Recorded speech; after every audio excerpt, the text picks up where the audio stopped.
好，中東的火藥味越來越濃厚。今天持續要來關心到的是伊朗它的700枚的飛彈、3600架的無人機狂轟哦。那麼美軍的戰損的部分，等一下我們會幫觀眾朋友一起做整理，包括了7架的加油機受損之外，戰損現在真的是狂飆。納坦雅胡的部分，今天也會來關心是不是遭到斬首了呢？因為人消失了好一陣子了，今天會一起來做關心。我們先來看到剛剛特別提到了嘛，這個伊朗它出了一個最新的攻勢，也就是針對以色列又狂轟了700枚的飛彈、3600架無人機哦，朝着以色列發動。那麼我們來看到目前呢，美軍在中東多個軍事基地，還有它的資產跟以色列內部的戰略設施都是受損的，這個是在它的伊朗的打擊範圍內。趕快來看到目前的最新數字損傷，來自於伊朗的說法，美國跟以色列部隊的死傷人數已經達到了伊朗估計5000人這麼高。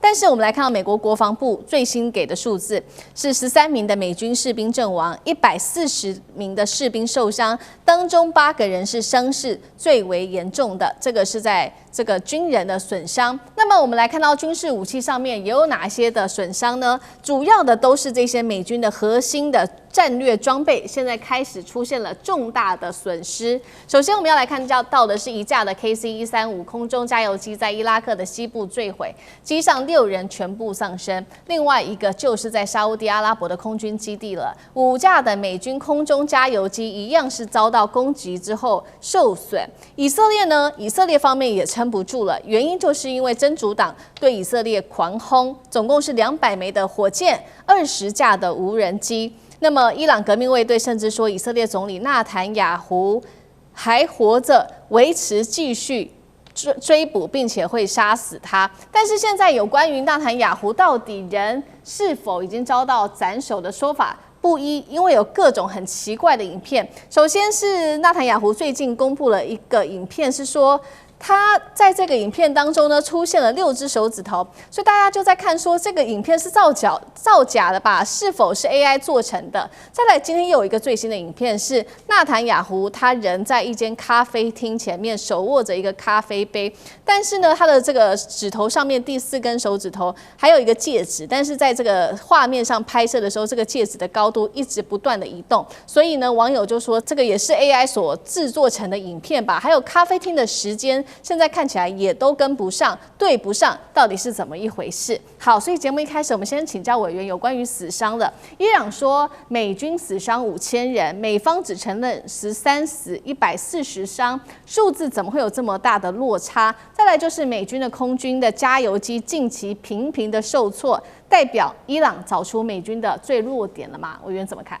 從俄烏戰爭，我們得到一個很有趣的結論哈，敵對雙方一定會誇大對方的損失，然後這個隱藏自己的損失，這很正常的哈。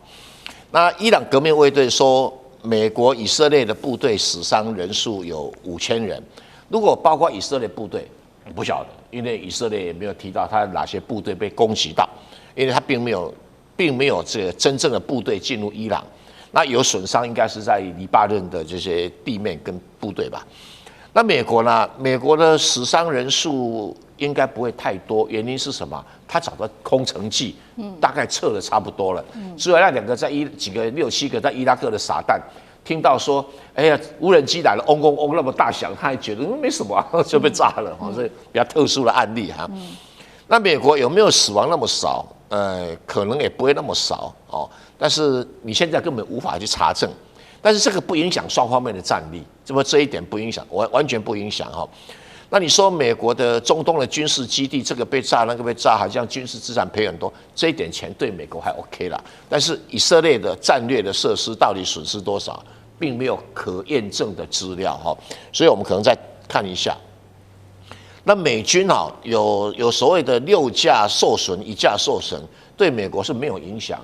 大家可能不曉得，美國的空中加油機有多少？560架，所以這一點對美國還不構成為難，因為全世界哈，這個空中加油機現在看起來，美國有560架，中國有30架，俄羅斯20架，日本10架，大概這樣的比例，所以7架還好，就是那其他的所謂的真主黨啦，等等啦，這個這納坦雅胡有沒有活着或有沒有死，我不太確定。不過納坦雅胡也應該準備去當無縫啊，比較實際啊。我這樣講川普、納坦雅胡啊，跟那個伊朗的領導人，不管哪一個，都是瘋子，都是瘋子。那既然瘋子跟瘋子打架，我們就看熱鬧就好了。好，這是有關於納坦雅胡至今到底他的生死，楊老師又如何看？那另外就是川普也放話，他說伊朗的最高領袖穆吉塔巴可能已經死了。現在看起來好像雙方已經進入到心理戰了嗎？楊老師怎麼看？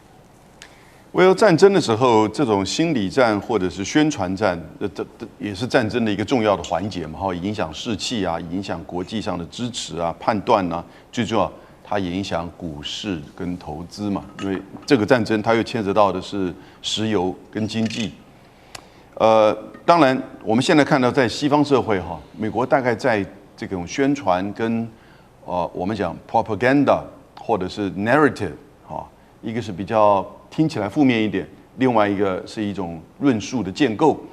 美國似乎已經不是完全主導了，也就是說他自己對於戰爭的這種敘事大概他的盟邦國家已經不太買單了，他自己內部其實也是分裂的，不太買川普的這個說法。因此，就有《紐約時報》這一篇文章，它的標題就叫“這個戰爭是一個人的戰爭，不是川普的戰爭，是以色列總理內塔尼亞胡的戰爭”。內塔尼亞胡10月7號要進行選舉，在戰爭發生之前2月份的時候，連續的民調其實對他的這個政黨維持的就是多數並不利。那因此你就看到2024年的時候，連續2次他想要引拜登政府進來幫以色列去打伊朗，他沒有成功。那個一次是在敘利亞打伊朗大使館，另外一次是在德黑蘭暗殺哈馬斯的領袖。可是你看去年到現在，他2次成功的引導川普介入跟伊朗的戰爭，而且等於是直接攻打。去年還好，只是打所謂的核子武器，打完这就停下來，好像還言之有物。那但是呢，今年其實這種斬首到現在，他已經不知道他的戰略目標是什麼。因此，我們現在看到，雙方都對這個領袖在做一種所謂生死的這種猜測。這也可能在戰爭當中的的確確是有受傷。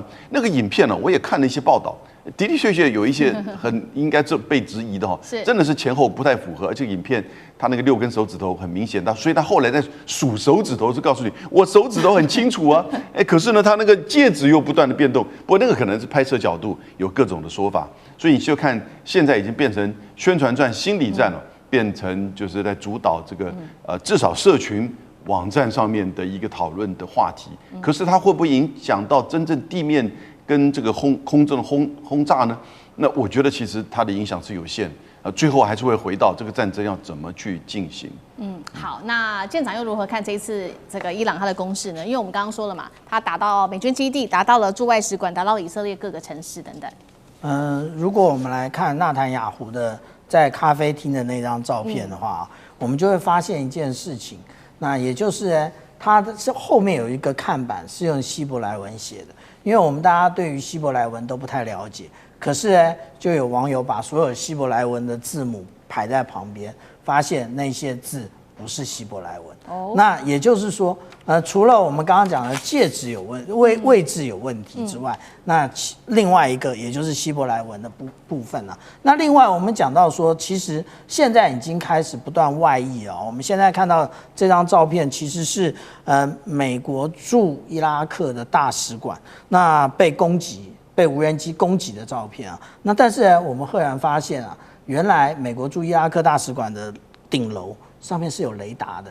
這個是 Saab 公司的 Giraffe X1 的這個雷達，也就是這種小型的雷達，它150公斤，那它在4公里之內的所有的小型目標，它都可以偵測到。所以美國早就已經預警說，未來在中東它要遇到的問題未必只是彈道飛彈而已。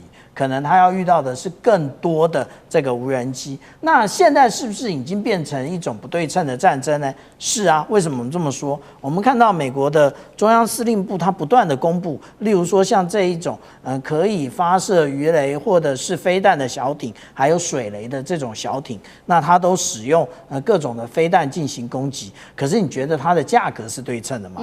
是不對稱的。那也就是如此。然後而且呢，它这一種小艇到底有多少艘呢？那当然了，我們來看，如果在戰前的話，那其實這個也就是一眼看不完啦。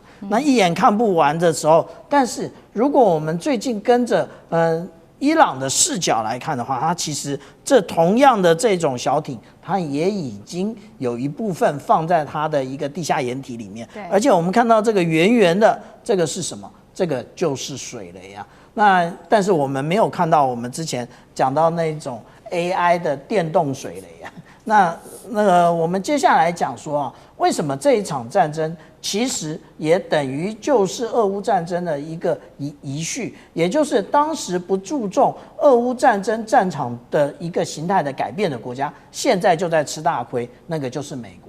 他一直認為這種精準武器很好用，但是精準武器實際上來講非常昂貴。那現在為什麼他在中東打得那麼準？是因為他也沒辦法反擊。我們看一下啊，有關於這一個沙烏地阿拉伯，他們對於現在這場戰爭的看法是什麼？是美國把所有的飛彈通通集中在以色列。為什麼集中在以色列？其實真正的問題就在於飛彈是有限的。那可是對於這一種無人機，就是我們剛剛講到的見證者136，或者是剛剛的那種布雷的，或者是我那種布雷的小艇，它也可以變成一種無人的水面艇，然後直接去撞擊，其實那個造成的破壞更大。所以我們講說，現在的戰爭如果用以前的裝備的話，其實可能就要吃大虧了。好，謝謝縣長。那我們休息一下，馬上回來。地緣政治、內中之爭、戰略價值、強權崛起、小國生存，現在與未來共